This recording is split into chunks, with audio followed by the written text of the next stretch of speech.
परमेश्वर के मधुर मीठे नाम में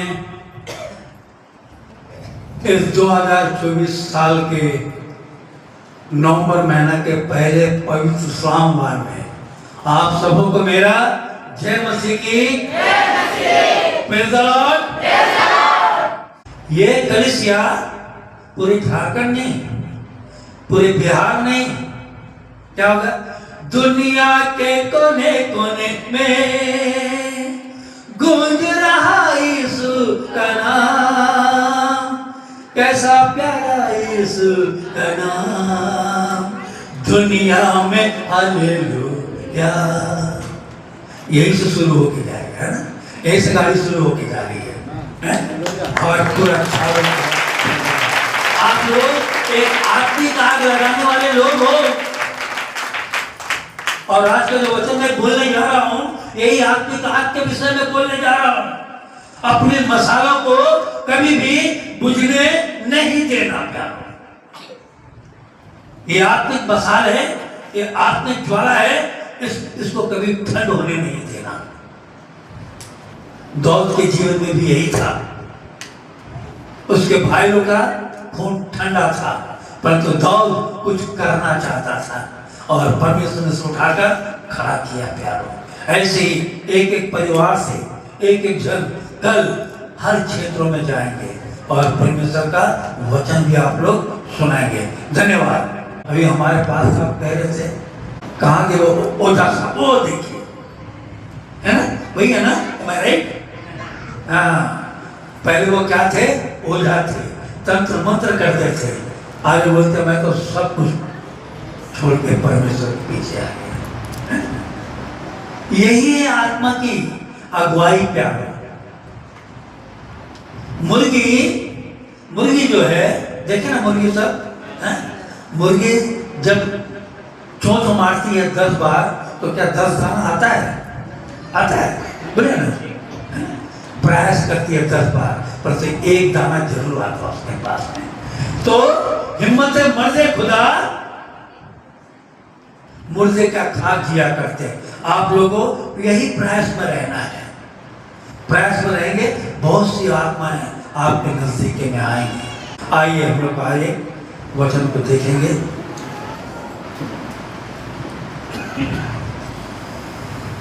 मत्ती रचित सुसमाचार, कहाँ गए भाई? अच्छा, आप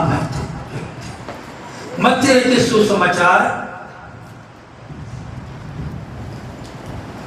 उसका 25वां अध्याय, बुक ऑफ मैथ्यूस चैप्टर 25, उसका 1 से लेकर 13 तक, 1 to 30 पढ़िएगा। रुक एक शब्द। स्वर्ग का राज उन 10 कुमारियों के समान। नाश्ता नहीं किया विषय। तब स्वर्ग का राज, तो देखिए कंप्यूटर ऐसा रहता है, तू नहीं तो और सही, और नहीं तो और सही। हाँ, पढ़िए। तब स्वर्ग का राज उन 10 कुमारियों के समान होगा जो अपनी मशालें लेकर दूल्हे से भेंट करने को निकली। यहाँ क्या लिखता है? स्वर्ग का राज उन 10 कुमारियों के समान होगा जो अपने मसाले लेकर दूल्हे से भेंट करने को निकली। हाँ। उनमें 5 मूर्ख और 5 समझदार थी। मूर्खों ने अपनी मशालें तो ली, परंतु अपने साथ तेल नहीं लिया, परंतु समझदारों ने अपनी मशालों के साथ अपनी कुप्पियों में तेल भी भर लिया। जब दूल्हे के आने में देर हुई तो वे सब ऊँघने लगी और सो गए। आधी रात को धूम मची, देखो दूल्हा आ रहा है, उससे भेंट करने के लिए चलो। तब वे सब कुमारियां उठकर अपनी मशालें ठीक करने लगी। और मूर्खों ने समझदारों से कहा, अपने तेल में से कुछ हमें भी दो, क्योंकि हमारी मशालें बूझी जा रही हैं। परंतु समझदारों ने उत्तर दिया, कदाचित यह हमारे और तुम्हारे लिए पूरे ना हो, भला तो यह है कि तुम बेचने वालों के पास जाकर अपने लिए मोल ले लो। जब वे मोल लेने को जा रही थी तो दूल्हा आ पहुंचा और जो तैयार थी वे उसके साथ विवाह के घर में चली गईं और द्वार बंद किया गया। उसके बाद वे दूसरी कुंवारियां भी आकर कहने लगी, हे स्वामी, हमारे लिए द्वार खोल दे। उसने उत्तर दिया, मैं तुमसे सच कहता हूँ, मैं तुम्हें नहीं जानता। इसलिए जागते रहो, क्योंकि तुम ना उस दिन को जानते हो ना उस घड़ी को। अनुग्रहकारी दयालु में स्वर्गता परमेश्वर प्रभु जी, फिर एक बार तेरे जीवित सामर्थ्य वचन नाम को धन्यवाद देते हैं प्रभु जी। गीतों के द्वारा तेरे लोगों ने तेरे नाम की हमदो सिताइश की प्रभु जी। प्रार्थना के द्वारा हर कोई रूबरू हो प्रभु जी।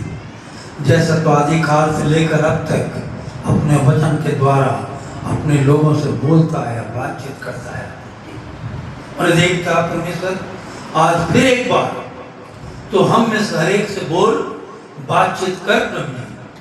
तेरी श्रीन और मीठी आवाज को हमें सुनने के लिए वो कान दे प्रभु जी, मनन करने के लिए वो हृदय दे प्रभु जी, और तेरे चित्त में आने के लिए हमारे मनों को तो प्रेरित कर प्रभु जी। यहाँ पर बैठी एक एक आत्माओं को मैं तेरे हाथों में देता हूँ प्रभु जी। एक एक आत्मा से होकर बोल और बातचीत कर प्रभु जी। बोलने वाला मैं नहीं, बोलने वाला तू हो। इस नास्तिक के वसीले से इस दुआ को मांगता हूँ, इसलिए से सुन और ग्रहण कर। आमीन। आमीन की आवाज नहीं है। बोला मुर्दे क्या खा दिया करते हैं। आमीन का अर्थ है तो आप लोग नहीं चाहते कैसा हो, कोई आमीन। ये हुई ना, कफन फाड़ के बोलना चाहिए, मुर्दा भी उड़ जाए हैं? भाई कहाँ से आवाज आ रही है? परमेश्वर के नाम का धन्यवाद। आज जो मैं वचन आपके सामने में लेकर आया हूँ, ये भी वचन कल ही रात को पढ़ा। घर आने के बाद मैं वचन को देख रहा था कि आपके सामने कौन सा वचन तो रखूं। परमेश्वर ने मुझे इस वचन का प्रकाशन किया।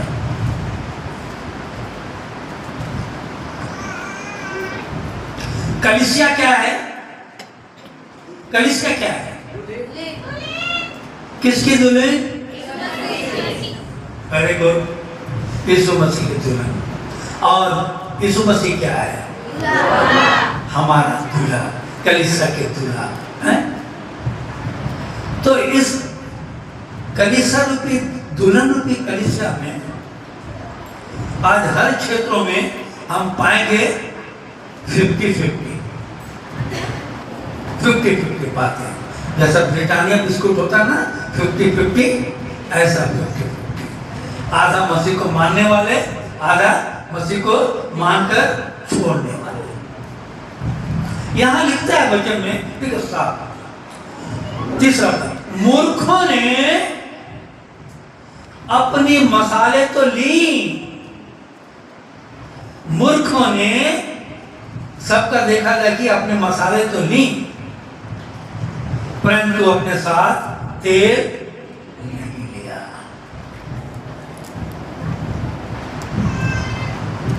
तेल जो है हमारे आत्मिक जीवन को क्या करता है? उज्जवल करता है। कोई कारीगर हो, जैसे आप में से बहुत सा कारीगर है, तो क्या है, आप काम करने जा रहे हैं, अपना इंस्ट्रूमेंट घर में छोड़ दीजिए तो होगा कारीगरी का। मिस्त्री मेसन जाएगा, अपना सब वो छल्ली मुल्ली सब घर में छोड़ दे, तो आप किस चीज के मिस्त्री हैं? किसी चीज की मिस्त्री। और यहाँ पर ये कलीसिया के विषय में बतलाया जा रहा है। किस किस के पास तो बाइबल है? हाथ उठाइए। बाइबल के साथ ऐसा नहीं, बाइबल के साथ हाथ उठाइए। Praise the Lord, praise the Lord, praise the Lord, praise the Lord. मैं किसी को शर्मिंदा करने के लिए नहीं बोला। इसलिए मैं जब बिल्डिंग चर्च में था अपने जीवन की घटनाओं को मैं बतलाना चाहता हूँ। जब मैं बिल्डिंग चर्च में था तो मैं अपने छोटे भाई के घर को छोड़कर बिरसा नगर में रहता था। मैं सोचिए, बिरसा नगर से टेल्को से मैं बिल्डिंग चर्च बाय वॉक जाया करता था। सोच लीजिए। और मैंने प्रण किया था बस से जा सकता नहीं, मैं पैदल जाऊंगा। 8:30 बजे चर्च होती थी, मैं सुबह 6 बजे निकलता था बाय वॉक, और ये हाथ में रहता था। तो एक बार हमारा मैथ्यू साहब, जहाँ मिट्टी है मत्ती के साथ, हमारा मैथ्यू साहब एक भाई है, हमसे सीनियर था, आज जो नहीं है गुजर गया। वो गाड़ी लेके आ रहे थे। क्या ढूंढ रहे, कहाँ जा रहे हो? चल जा रहा हूँ, लेके बैठो। चलो चलो बैठो, मैं भी जा रहा हूँ। चल, तो देखो कि हाथ में एक थैली भी थी। क्या थी? थैली। तो मेरी एक आदत है, मैं टोक देता हूँ साथ से।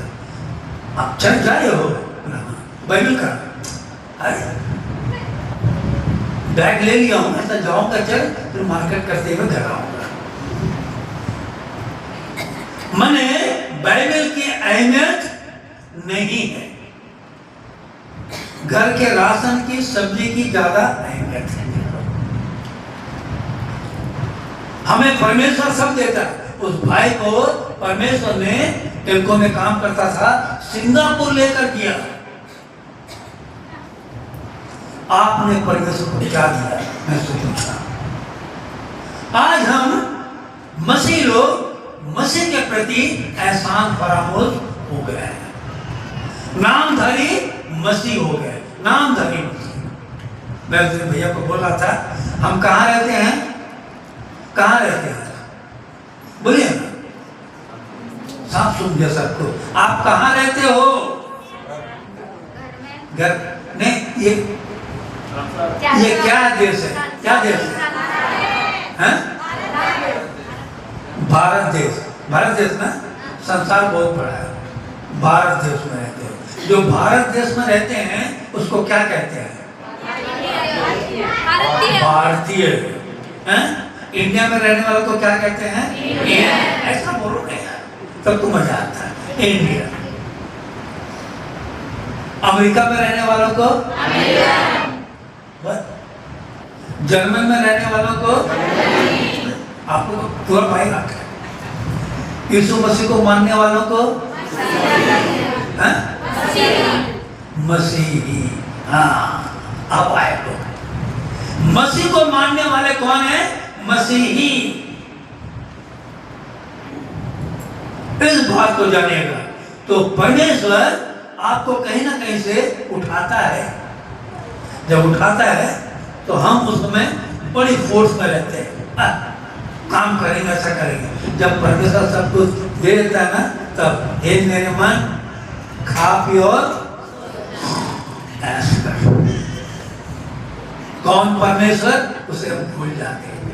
और यहाँ पर का जो वाक्य है वो स्वर्ग राज का, स्वर्ग का राज उन 10 कुमारियों के समान होगा। होगा, ये उदाहरण है। जो अपनी मसाले लेकर दूल्हे से भेंट करने को निकली।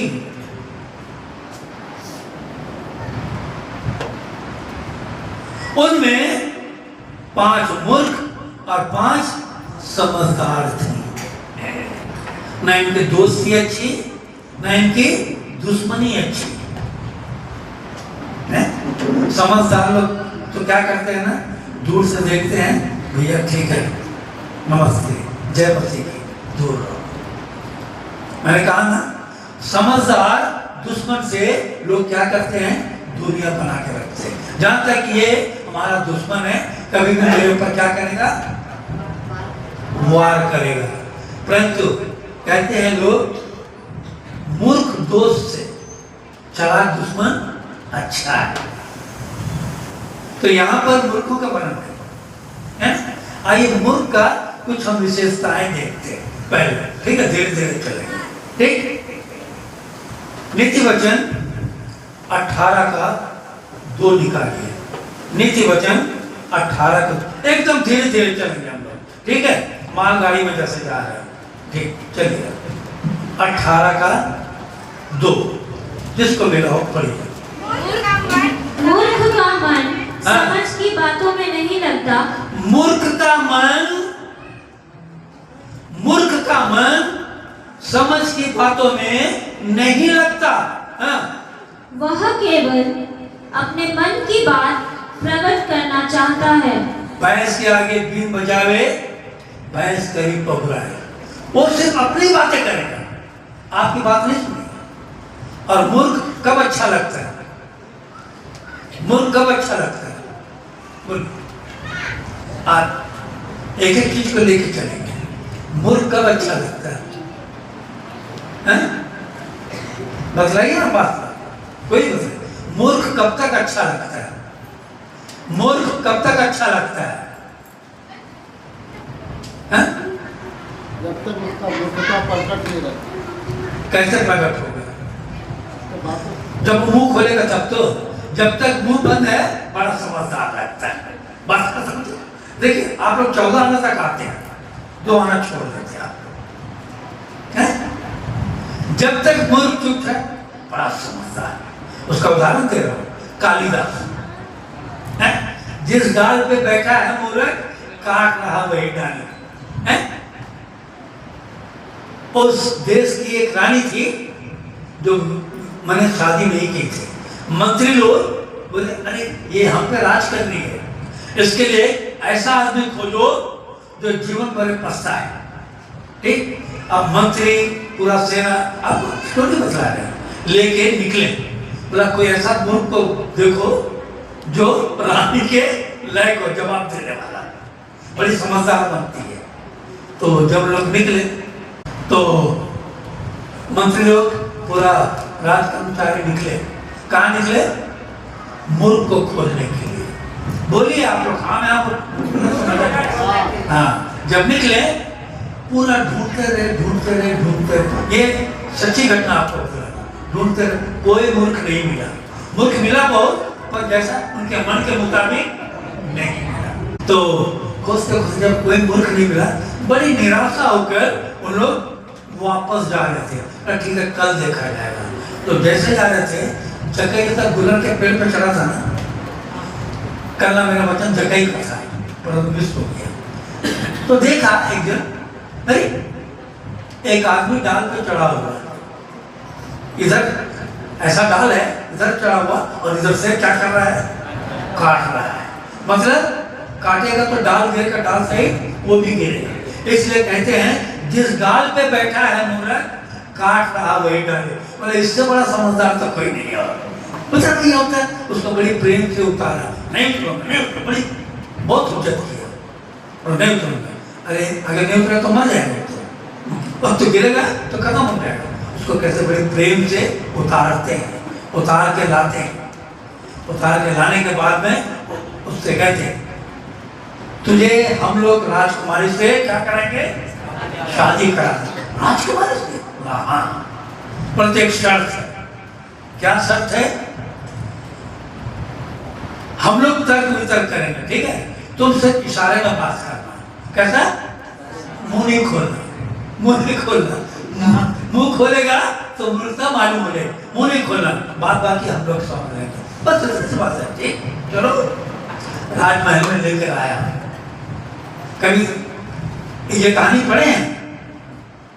किसने पढ़े? राजमहल में लेकर आया। जब राजमहल में लेकर आया, रानी को बोला रानी महारानी की जय हो, आपसे तर्क वितर्क करने के लिए, वो बड़ी शास्त्र ज्ञानी थी, बोला आपसे तर्क वितर्क करने के लिए एक विद्वान को हमने खोज कर लाया है। मुझसे बड़ा विद्वान कौन है भाई? लाओ। राजमहल में आता है, पर एक शर्त है, वो मुंह नहीं खोलेगा। क्यों? व्रत है उसका, व्रत है। क्या है? व्रत है, मुंह नहीं खोलेगा, मौन धारण किया होगा। तो कैसे तर्क वितर्क होगा? इशारों में। क्या होगा? इशारों में। इशारों में बात कीजिए, देखिए हर बात का जवाब देगा। हाँ, तो मैं पहले कालिदास को समझा नहीं कहता, जो कुछ है हम लोग बोले, तुम कुछ नहीं बोलना, बस मुंह नहीं खोलना तुम। तो रानी ऐसा तो देखी, देख के क्या की, ऐसा किया। कौन की? रानी ऐसा की। तो कालिदास सोचा ऐसा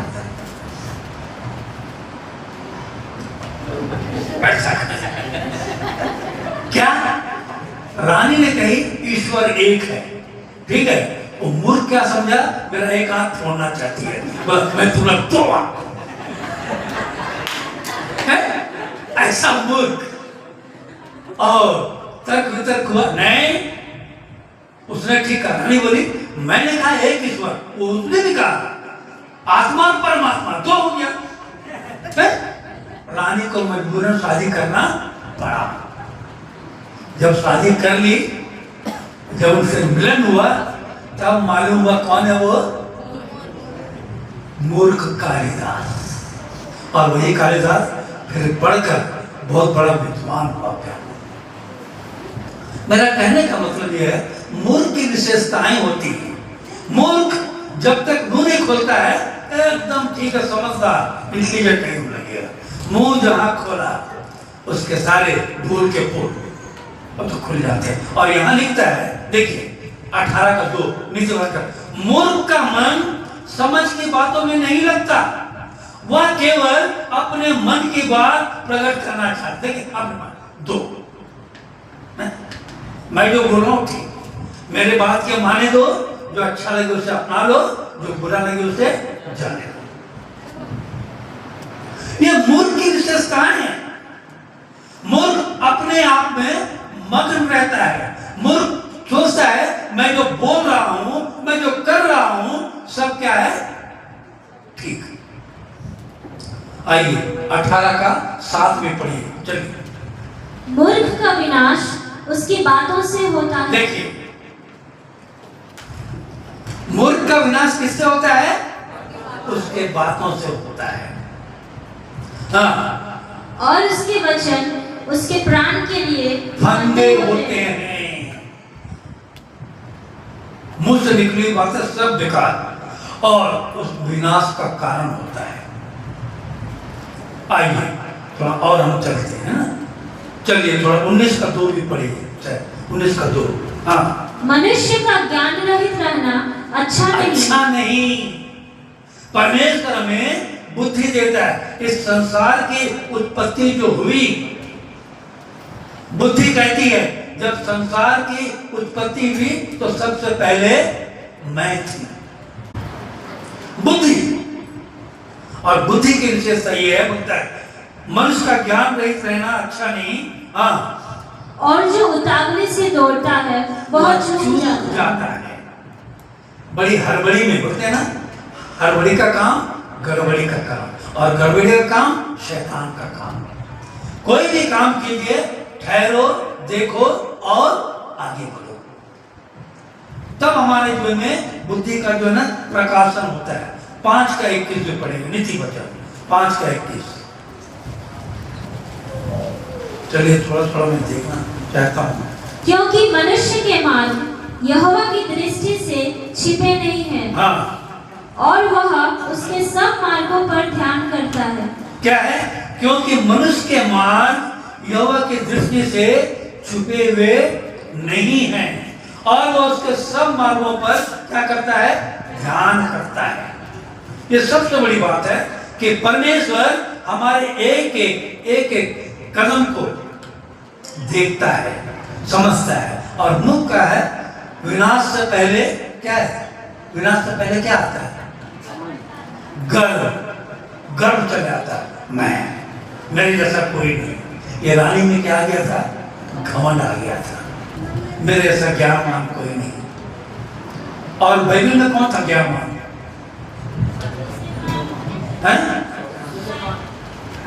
क्या था? राजा सुलेमान। उसका अंत कैसा हुआ मालूम है? उसका अंत कैसा हुआ मालूम है आपको?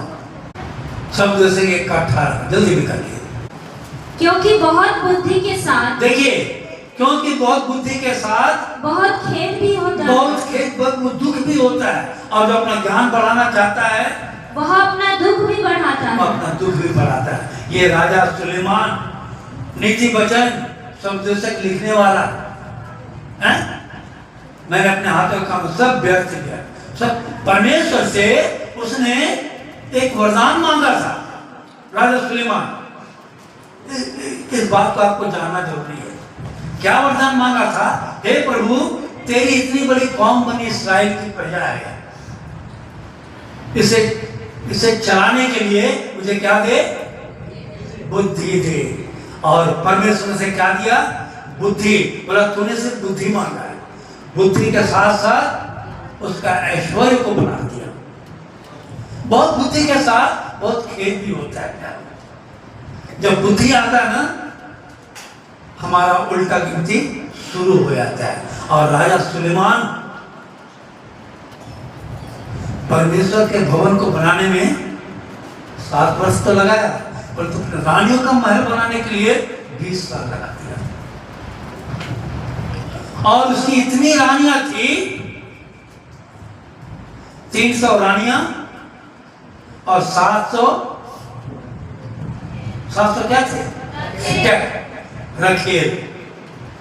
कुल मिला के कितना हुआ? 1000। और उन्होंने इसके मन को क्या कर दिया? घेर दिया।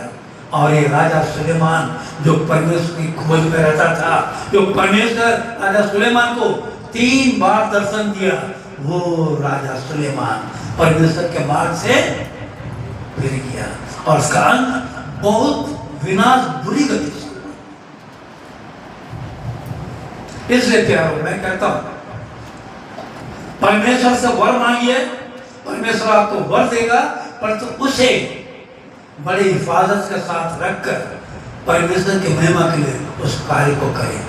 मैं अच्छे पार्षदों को देखा, अच्छे भविष्यवक्ताओं को देखा, अच्छे परमेश्वर के दासों को, सेवकों को देखा, जो कल तक परमेश्वर के राज के लिए प्रचार करते थे, आज वो बैकस्लाइड हो गए, खत्म हो गए।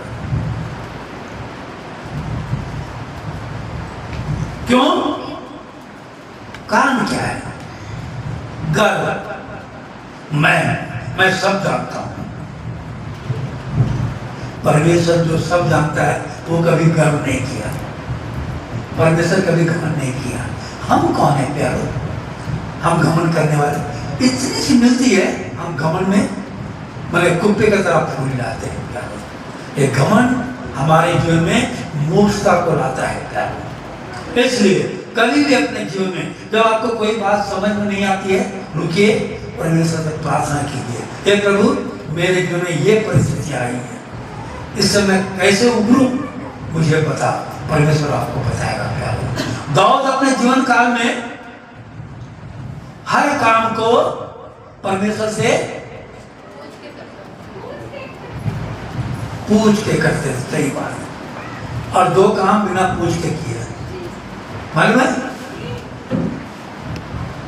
हर काम पूछ के करता था। हे यहोवा, मैं आरामियों पर तो लड़ाई करूं? हाँ जाओ, तो फतह होता था। परंतु अपने जीवन काल में 2 समय ऐसा आया कि दाऊद परमेश्वर से बिना पूछे काम किया। पहला काम क्या था? मैं आपको बताना चाहती हूँ कि एक बुद्धिमान मूर्ख अवस्था में आ गया। पहला काम क्या था? उससे गलती, पहली गलती क्या थी जी? बोलिए ना, बाइक है ना आपके पास? मैं अच्छा छीन लिया आपका माइक। हाँ बोलिए। किसके साथ? अपने नौकर हित्ती उरिया। क्या नाम था? हित्ती उरिया। हित्ती उरिया की पत्नी को वो अपना बना लिया। अपना बना लिया जरूर, और साथ साथ क्या किया मालूम है? क्या किया? मरवा दिया। कैसे मरवाया? अच्छी बाइबल स्टडी है। कैसे मरवाया? अपने सेनापति को बोलकर उसको लड़ाई के मैदान सबसे आगे खड़ा कर दिया और वो मारा गया। दूसरी गलती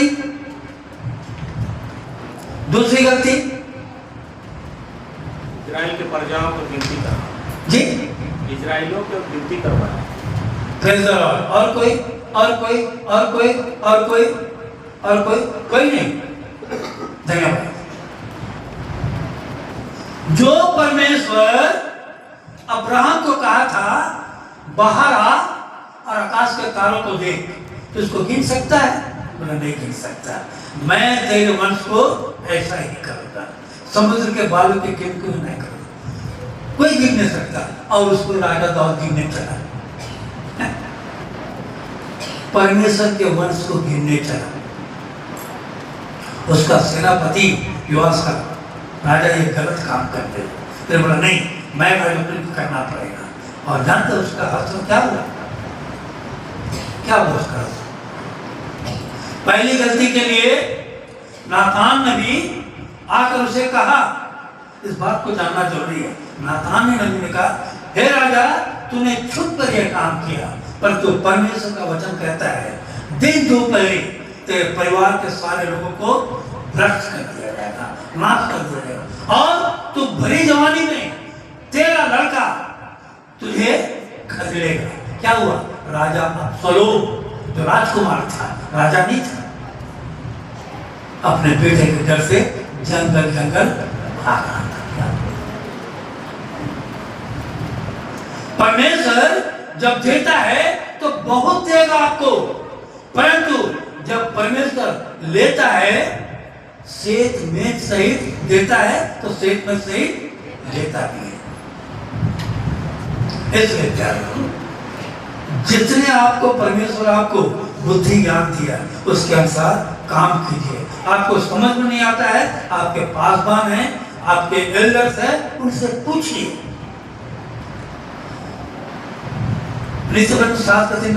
अपने बुद्धि का सहारा ना लेना, परंतु संपूर्ण मन से अपने परमेश्वर यहोवा का क्या मानना? भय मानना। आप जब परमेश्वर से हर बातों को पूछ कर करेंगे, परमेश्वर आपको जीवन के किसी भी राह में निराश नहीं करेगा। और यहाँ पर मूर्खों ने मसाले तो ली, परंतु अपने साथ तेल नहीं लिया। परंतु समझदारों ने अपने मसालों के साथ अपने कुप्पियों में क्या लिया? तेल भी भर लिया। देखिए यहाँ भी है, मतलब दोनों एक साथ काम किया। जब दूल्हे के आने में देर हुई तो वे सब क्या करने लगी? ऊँघने लगी। और क्या हुआ? सो गई।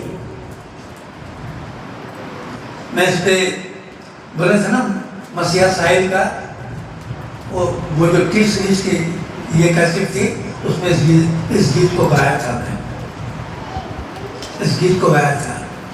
हाथ में लेकर तेल दिया का, हाथ में लेकर तेल दिया का, राह निहारूं जाऊं मैं कहाँ, दर पे तेरे मैं आया मसीहा, ठुकरा न दे तू जाऊं मैं कहाँ। हमें तेल लेकर, तेल के साथ मसाल में डालकर इंतजार करना है हमारा परमेश्वर का प्यार।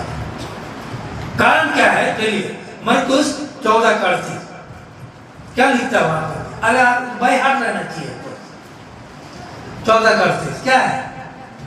जागते और प्रार्थना करते रहो कि तुम परीक्षा में ना पड़ो। आत्मा तो तैयार है पर शरीर दुर्बल है। किसके पास है भाई?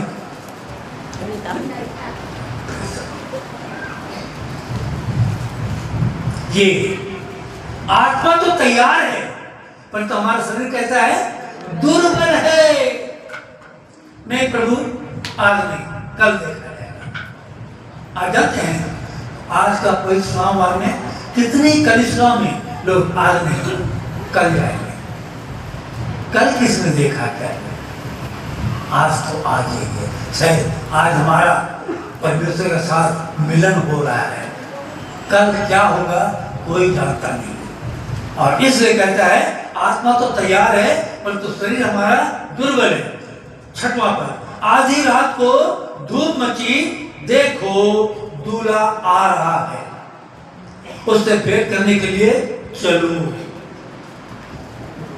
तब वे सब कुमारियां उठकर अपनी मसाले क्या करने लगी, ठीक करने लगी, क्योंकि ऊँघ भी रही थी, सो भी रही थी। अचानक आवाज आया, सब अपने मसाले ठीक करने लगी। तब और मूर्खों ने, तब वे सब कुमारियां उठकर अपने मसाले ठीक करने लगी और मूर्खों ने समझदारों से कहा। देखिए अब मूर्ख या समझदार हो गया, तो उससे मैं ही समझदार हूं और ये समझदार क्या है, मूर्ख। सोच क्या कहते हैं, पढ़िए पढ़िए 8वां पर। और मूर्खों ने समझदारों से कहा, मूर्खों ने समझदारों से कहा, हाँ, अपने तेल में से कुछ हमें भी दो, कुछ हमें भी दो, क्योंकि हमारी मशालें बूझी जा रही हैं। बुझी जा रही है।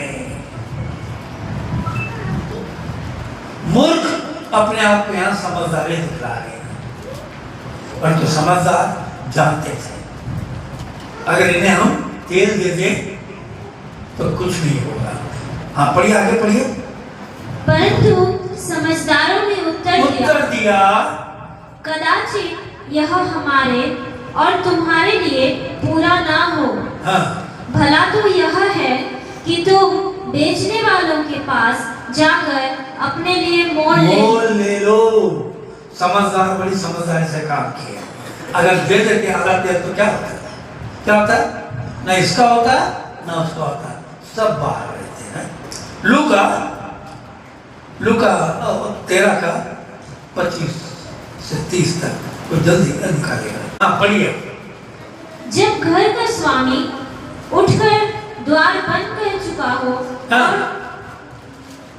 हाँ पढ़िए। और तुम बाहर खड़े हुए द्वार खटखटाकर कहने लगो, तुम बाहर खड़े होकर द्वार खटखटाने लगो और कहने लगो, हे प्रभु, हे प्रभु, हमारे लिए खोल दे, हमारे लिए द्वार खोल दे। और वह उत्तर दे, हाँ, मैं तुम्हें नहीं जानता, मैं तुम्हें नहीं जानता कि तुम कहाँ के हो। तुम कहाँ के हो। वहीं पर हाथ रखे, आगे पढ़िए, चल पढ़िए। तब तुम कहने लगोगे, तब तुम कहने लगोगे, हमने तेरे सामने खाया पिया और तूने हमारे बाजारों में उपदेश किया। हाँ, परंतु वह कहेगा, परंतु वह तुमसे कहेगा, हाँ, मैं तुमसे कहता हूँ, हाँ, मैं नहीं जानता तुम कहाँ से हो। तुम कहाँ से हो। हाँ, हे कुकर्म करने वालों, तुम सब मुझसे दूर हो।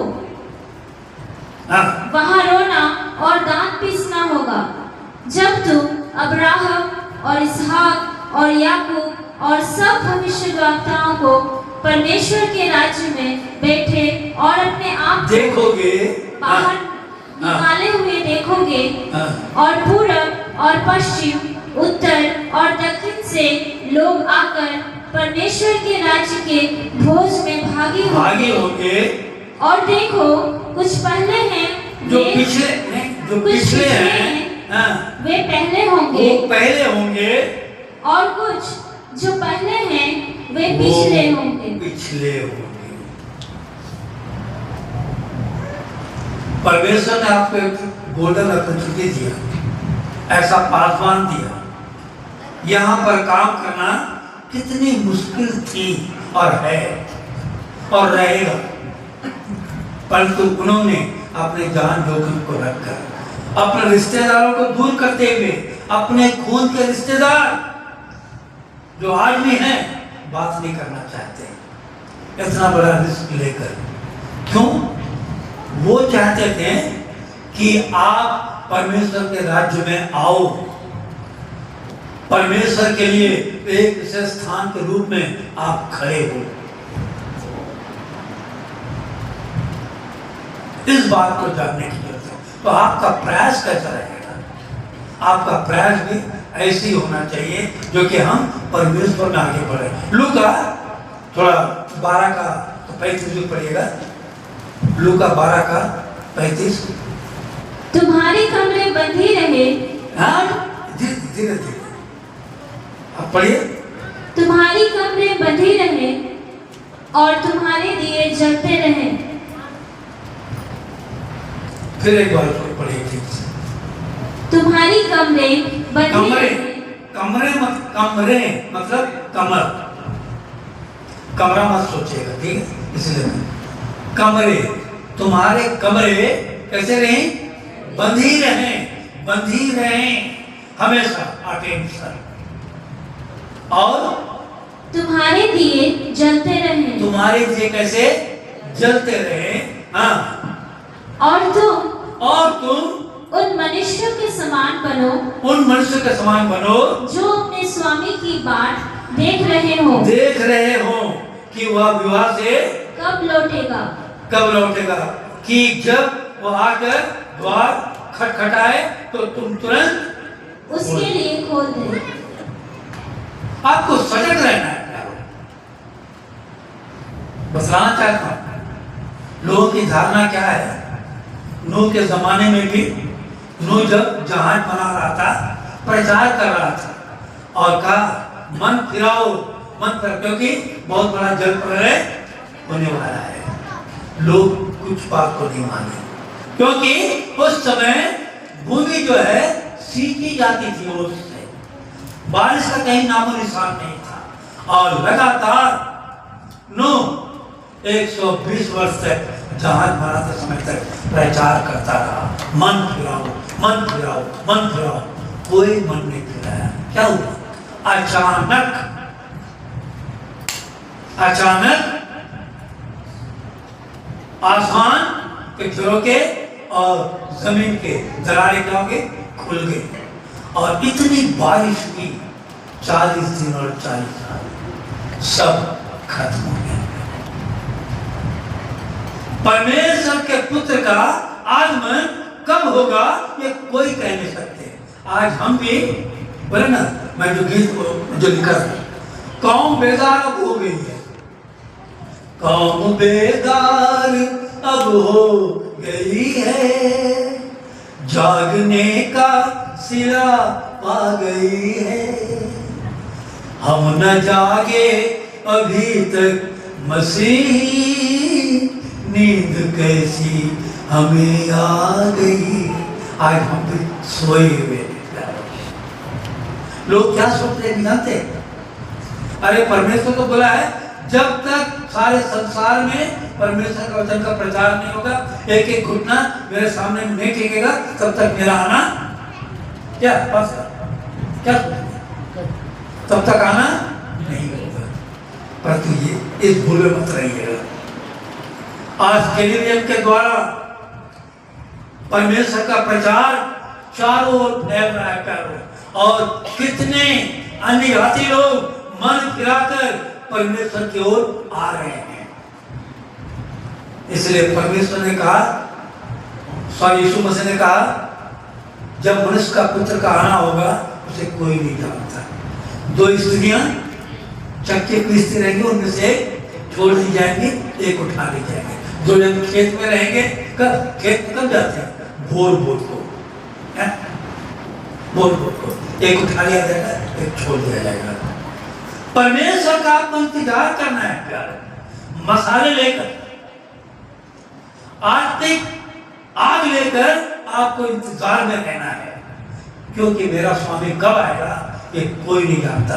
आप 10 कुंवारियों में से आपका स्थान कहाँ है, इस बात को आज आपको सोचने की जरूरत है। आइए और आगे पढ़िए। 9 10 पढ़िए, 25 का 10। जब वे मोल लेने को जा रही थी तो दूल्हा आप पहुंचा। देखिए, आप जैसे घर से निकले, मोल लेने के लिए जा रही थी तो दूल्हा आप पहुंचा लिखता, और जो तैयार थी वे उसके साथ विवाह के घर में चली गई, और द्वार क्या हो गया? बंद किया गया। इसके बाद फिर दूसरी कुमारियां भी आकर कहने लगी, जो मूर्ख थे, जो तेल लेने गई थी, तेल लेकर आ गई, हे स्वामी हमारे लिए द्वार खोल। उसने उत्तर दिया, मैं तुमसे सच कहता हूं, मैं तुम्हें नहीं जानता। स्वामी के आने से पहले देखते हैं बड़े बड़े शहरों में देखेंगे, बड़े बड़े उद्योगपति अपना बंगला बनाते हैं और फौरन चले आते हैं, परंतु उसको देखने के लिए क्या करते हैं, एक केयर टेकर को रखते हैं ना। वो डेली क्या करता है, सफाई। क्यों?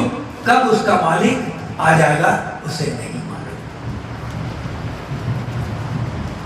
उसी तरह से हमें भी क्या करना है, तैयार रहना है। आइए पहला थिस्सलुनीकी 5 का पढ़िए 6 और 7। इसलिए हम दूसरों के समान सोते ना रहें। ये देखिए अब आ गया अपने ऊपर।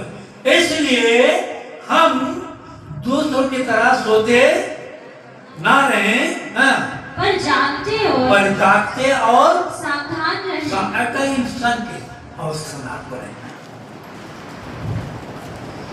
जानते हैं मिलिट्री में क्या होता है, आर्मी में जहां उनका बंक बनाया जाता है, बंक कैंप रहता है, सारे लोग सोते रहते हैं, परंतु एक क्या करता है, पहरेदारी देता रहता है, और एक पहरेदारी बारी बारी सोता है, 4-4 घंटा का, 1-1 घंटा। अगर वो सो जाए दुश्मन को अटैक कर दे, पूरा खत्म हो जाएगा। इसलिए सावधान रहो और जागते रहो। हाँ, सोते ना रहे, क्योंकि जो सोते हैं वे रात ही को सोते हैं। जो सोते हैं वे रात ही को सोते हैं।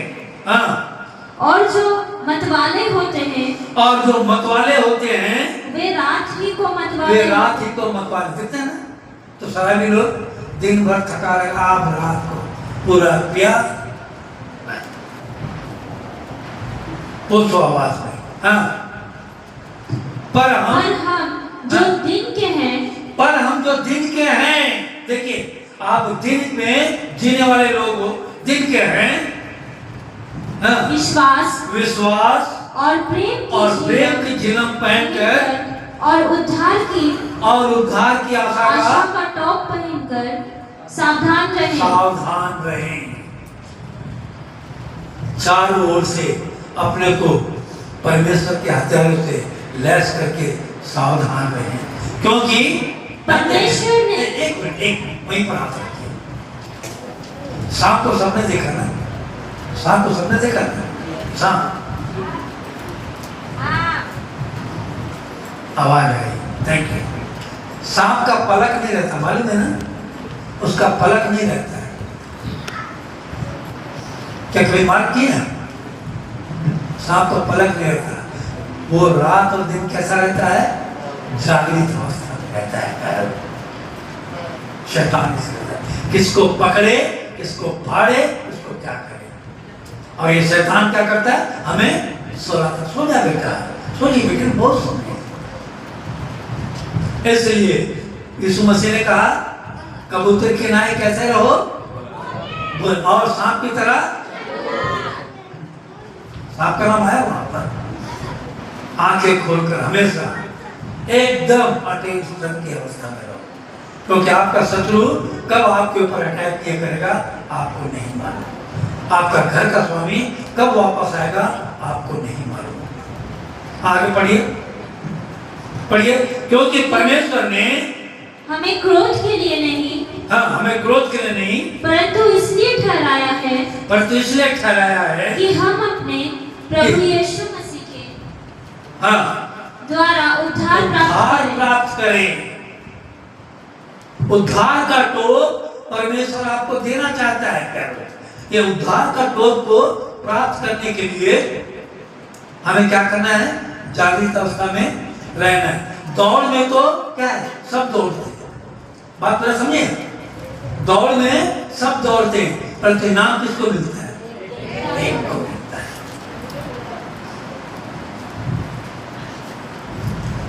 लड़ो लड़ो फुर्ती करो, यीशु है कप्तान।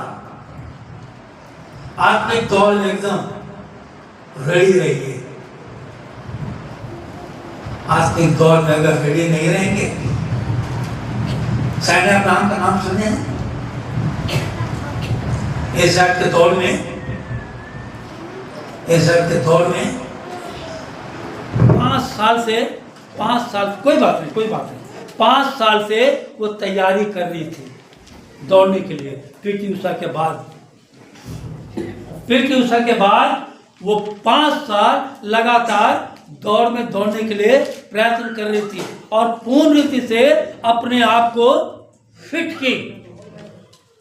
और जब एशियाड का दौड़ शुरू हुआ, 5 साल अथक परिश्रम करने के बाद सैन्य अब्राहम जब दौड़ में शामिल हुई, ट्रैक में ऐसा खड़ी हुई, जैसे स्टार्ट फाइट हुआ दौड़ने लगी।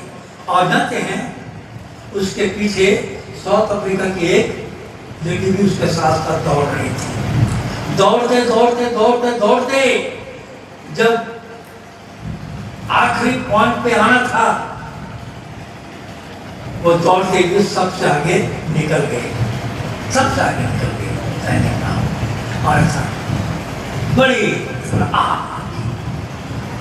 सोचिए क्या होगी, मैं क्या होगी, बोलिए भाई, आप लोग खामोश रहते हैं। अरे दौड़ में सबसे आगे निकल गए तो क्या समझेंगे अपने आप हैं? मैं जीत गई, विजय हो गई। जब कैमरा में देखा गया टर्निंग में जब आ रही थी, गलती से उसका पांव दूसरे के ट्रैक में चला गया फिर साथ साथ आ गया। हम सोचते हैं कि हम जयवंत हैं, हम सोचते हैं हम विजय हैं, हम जीत गए हैं, परंतु वो कैमरा वहां पर दिखाई देता है क्या गलती से आपका पांव दूसरे ट्रैक में गया, डिस्क्वालीफाइड हो गया। रोने लगी बैठ के, अम्मा कुची करने लगी। बोला मेरे हाथ से वो मुकुट, वो ताज छीन लिया गया जिसके मैं 5 साल से प्रयास कर एक छोटी सी नींद, एक छोटी सी झपकी, एक छोटी सी गलती। आप में से अपने आप को कभी ज्यादा समझदार मत समझिएगा। परमेश्वर से कूद कर काम कीजिए, परमेश्वर आपको अपने मार्ग में लिए चलेगा और उस ऊंचाइयों में रखेगा आपको जो आज आपको लोग ऐसा देखते हैं। कल आप परमेश्वर में सुन ताज पाना है, सजग रहना है, एक एक पांव आपका कहां जा रहा है उसको देखते रहना है। क्या हम सोचते हैं हम सही कर रहे हैं, परंतु कहीं ना कहीं गलत हो जाता हमसे। उस गलती को फिर दोहराइए नहीं, उसको ठीक कीजिएगा। आइए यहूदा की पत्री 1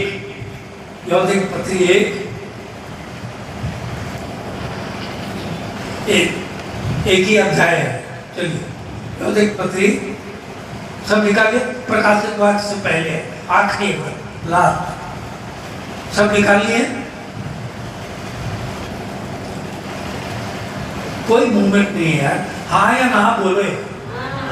मैं तुम्हें आगे आगे भाग जाऊंगा, बोलेगा अरे पास साहब निकाल लिए ना, ऐसा बोलिए।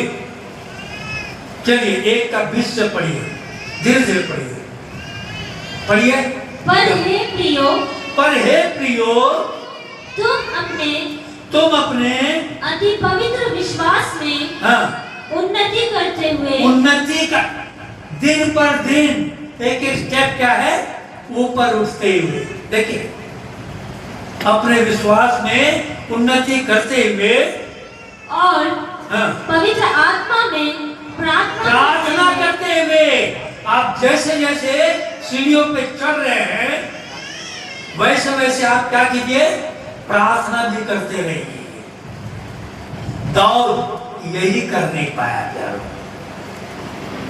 दौड़ तो आत्मिक उन्नति में चढ़ता चले गया, परंतु एक जगह मार खा गया, प्रार्थना छोड़ दिया। और जानते हैं दाऊद का पश्चाताप का प्रार्थना है भजन संहिता 51। टूटा हुआ मन परमेश्वर के योग्य बलिदान है। हे परमेश्वर, तू टूटे और पिसे हुए मन को तुझ नहीं जानता। दाऊद पश्चाताप किया गया। हमें कहीं गलतियां होती हैं, साथ साथ खड़े होते हैं और आगे बढ़िए, जल्दी बढ़िए। हाँ, अपने आप को परमेश्वर के प्रेम में बनाए रखो, छोड़ना नहीं है। प्रेम की संगति बनाए रखो। हाँ, और अनंत जीवन के लिए, और अनंत इटर्नल लाइफ के लिए हमारे प्रभु यीशु मसीह की दया की बाट जोते रहो। हमें बाट जोते रहना है प्यारो। जो जागा सो पाया, जो सोया वो खोया। हमें जागते रहना है और जागते हुए अपने मसालों को क्या करना है, प्रज्वलित करके रखना है। तब हम परमेश्वर की आहट को सुन पाएंगे और परमेश्वर ये संत तब हम गा सकेंगे। हम यीशु के संगे के दिन स्वर्ग जाएंगे, हम यीशु के संगे के दिन स्वर्ग जाएंगे, पिता को देखेंगे, धन्य हो जाएंगे, पिता को देखेंगे, धन्य हो जाएंगे, हम यीशु के संग एक दिन स्वर्ग जाएंगे। Hallelujah, hallelujah, hallelujah, hallelujah, hallelujah, hallelujah, hallelujah. कब? अब जब जागृत अवस्था में रहेंगे तब परमेश्वर के मेरी खर्च को, परमेश्वर के कामों को देख पाएंगे प्यारो। अन्यथा उस 5 मूर्खों की तरह मसाल तो ले लिए, उसमें तेल नहीं है। आखिर समय में आप अगर तेल मांगे, तेल नहीं मिलेगा प्यारो। परमेश्वर से इंतजार में रहिए और परमेश्वर आपको बहुत ऊंचाइयों में लेकर जाना चाहता है। परमेश्वर के नाम का धन्यवाद।